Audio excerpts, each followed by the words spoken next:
መጽሐፍ ቅዱስ ላይ ኃጢአትን መደበቅ ምን እንደሚያመጣ የሚያሳይ አንድ ታሪክ ልንገራችሁ። ታሪኩ የነብዩ እግዚአብሔር ዳዊት ታሪክ ነው። ዳዊት በሕይወቱ እድሜውን ሙሉ ያለቀሰባት አንድ ኃጢአት ሰርቷል። ምንድነው ካላችሁ በመጀመሪያ ስራ መፍታት ነው። ስራ ፈቶ በቤቱ ሰገነት ላይ ሲመላለስ ኦሪዮ የተባለ ኬጢያዊ ሰው ሚስት ገላዋን ስትታጠብ አየ። ባየ ጊዜ ልቡ በዝሙት ጦር ተነደፈ። ማናት ይቺ ሴት ብሎ ጠየቀ። የኬጢያዊው የኦሪዮ ሚስት ናት አሉ።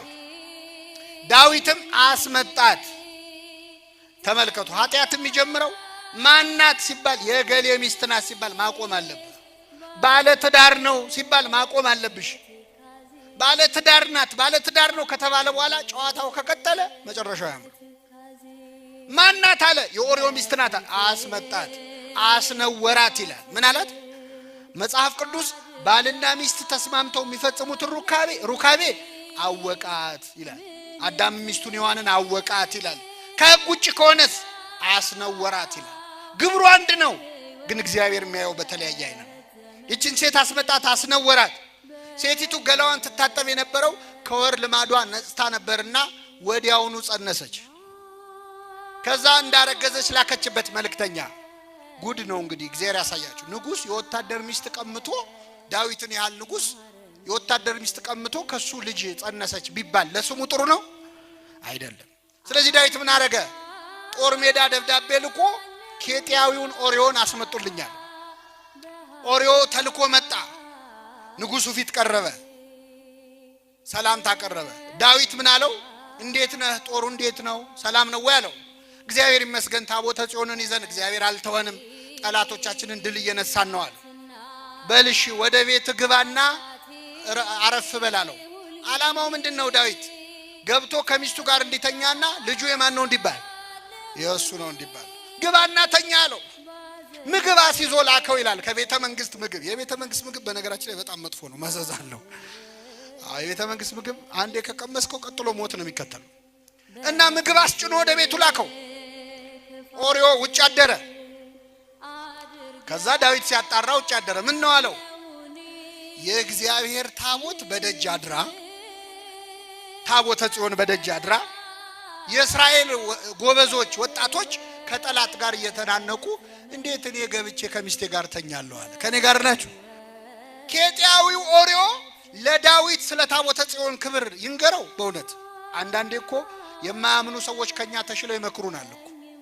የእግዚአብሔር ታቦት በደጅ አድራ፣ እንዴት እኔ ከሚስቴ ጋር ገብቼ ተኛለሁ አለ። ከምን ጋር ገብቼ? ከሚስቴ ጋር። ዳዊት እኮ ከሰው ሚስት ጋር ነው የተኛው። እግዚአብሔር ምን ሊለን የፈለገው? ልበ አምላክ እኮ ነው ዳዊት። 7 ሀብታት የተሰጡት እኮ ነው። ማንንም እንዳናምን ነው ምእመናን። እገሌ በቃ ነው፣ እገሌ ነቃ ነው፣ ጸሎተኛ ነው፣ ሰባኪ ነው፣ ዘማሪ ነው፣ አጥማቂ ነው ብላችሁ ማንንም እንዳታምኑ። ኃጢአት ያላዋረደችው ሰው የለም። ሺህ ጊዜ ቢዘምር ከዳዊት ይሻላል እንዴ? ይበልጣል እንዴ? ዳዊት እግዚአብሔርን እያየ እኮ ነው የዘመረው። ግን ኃጢአት ሲያዋርድ የማይጥለው የለም። ድጋሚ አበላው፣ አጠጣው፣ አሰከረው፣ ከሚስቱ ጋር ገብቶ እንዲተኛ ነው። እሱ ግን አሁንም ውጭ አደረ። ሰካራም የልቡን አይስትም። ዳዊት ነገሩ አላመር ሲለው ደብዳቤ አስይዞ ላከው፣ ይገደል የሚል ደብዳቤ። ኬጢያዊው ኦሪዮ ወደ ጦር መሪው ወደ ኤልያብ ሄዶ ያን ደብዳቤ ሰጠ። የሞቱን ደብዳቤ ይዞ እንደ ባህራን፣ የሚገደልበትን ይዞ እንደ ይስሐቅ፣ እንደ ክርስቶስ ደብዳቤ ይዞ ሄዶ ሰጠው።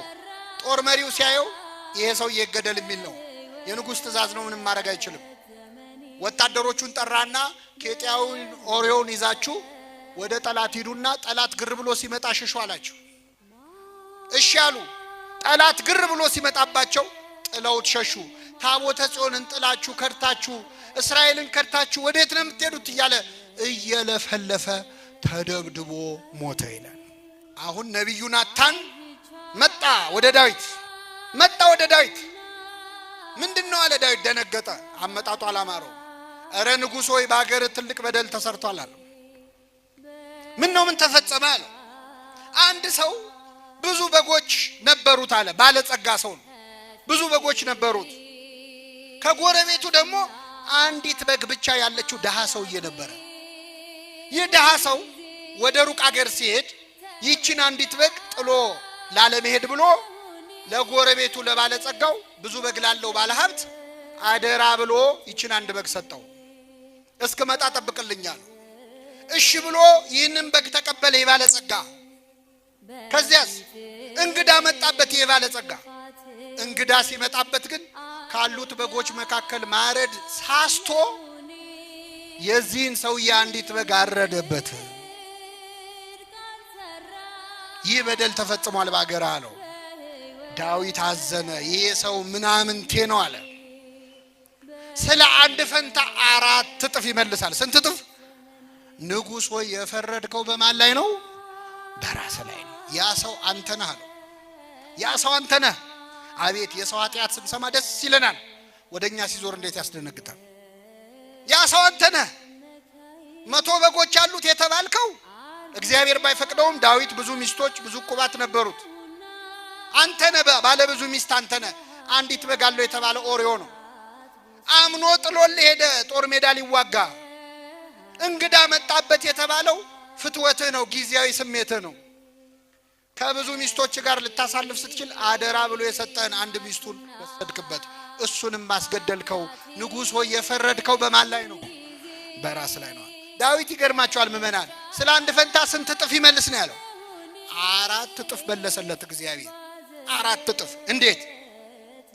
ከዚህ ሴት ከቤርሳቤ ከኦሪዮ ሚስት የተወለደው ልጅ ጥቂት ቀን ታሞ ዳዊት አልቅሶ ማርልኝ ብሎ ጮሆ እግዚአብሔር አልሰማውም። ልጁ ሞተ። 1 በሉ።